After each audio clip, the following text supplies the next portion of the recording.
നിങ്ങളുടെ അനന്തരവൻ വിഷ്ണുവും എന്റെ മകൾ രേഖയും തമ്മിലുള്ള വിവാഹം നടത്തിക്കൊടുക്കാൻ ഞാൻ തയ്യാറാണ്. അതറിയിക്കാനാണ് നിങ്ങളെ വിളിപ്പിച്ചത്. വിവാഹത്തിന് മുമ്പ് ചെറുക്കന്റെ വീട്ടുകാർ വധുവിനെ കുറിച്ച് അറിഞ്ഞിരിക്കേണ്ട ചില കാര്യങ്ങളുണ്ടല്ലോ. കുടുംബത്തിനെ കുറിച്ച്, പ്രത്യേകിച്ച് അച്ഛനമ്മമാരെ കുറിച്ച്. എന്റെ മോൾക്ക് അമ്മ മാത്രമേ ഉള്ളൂ, അച്ഛനില്ല. അവളുടെ എല്ലാ ഇഷ്ടങ്ങൾക്കും ഇന്ന് വരെ ഞാൻ കൂട്ടുനിന്നിരുന്നു. അവളുടെ മനസ്സ് വേദനിക്കുന്നത് എനിക്ക് സഹിക്കാനാവില്ല. അതുകൊണ്ടാണ് ഞാൻ ഈ വിവാഹത്തിന് സമ്മതിക്കാൻ തന്നെ തീരുമാനിച്ചത്. പിന്നെ ഈ വിവാഹം നടക്കണമെങ്കിൽ മംഗലശ്ശേരി നരേന്ദ്രനാഥ് ഞാൻ പറയുന്ന ചില നിസ്സാരമായ കണ്ടീഷൻസിന് സമ്മതിക്കേണ്ടിയിരിക്കുന്നു. ഈ വിവാഹത്തിന് ചെറുക്കന്റെ അമ്മാവനായ ശ്രീ നരേന്ദ്രനാഥ് എന്ന നിങ്ങൾ യാതൊരു കാരണവശാലും പങ്കെടുക്കാൻ പാടില്ല. മാത്രമല്ല, വിവാഹത്തിന് മുമ്പ് നിങ്ങളുടെ എല്ലാ സ്വത്തുക്കളും വിഷ്ണുവിന്റെയും രേഖയുടെയും പേരിൽ എഴുതി വെക്കണം. നിങ്ങൾ ഈ നാട്ടിൽ നിന്ന് തന്നെ എന്നേക്കുമായി പോണം. ഒരു കാരണവശാലും വിവാഹശേഷം എന്റെ മകളെ നിങ്ങൾ കാണുകയോ സംസാരിക്കുകയോ പാടില്ല.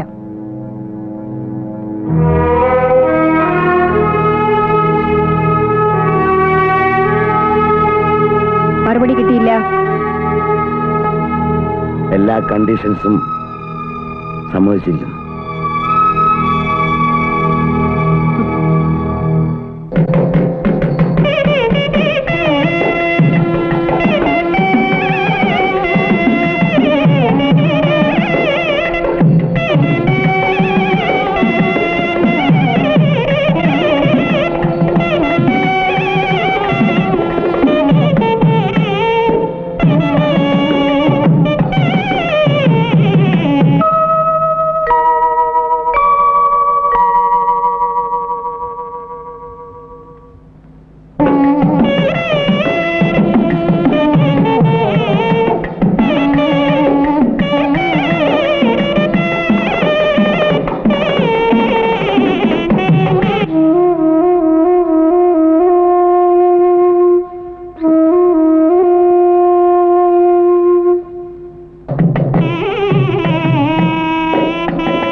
അമ്മാവനോട് അനുഗ്രഹം വാങ്ങിക്കും.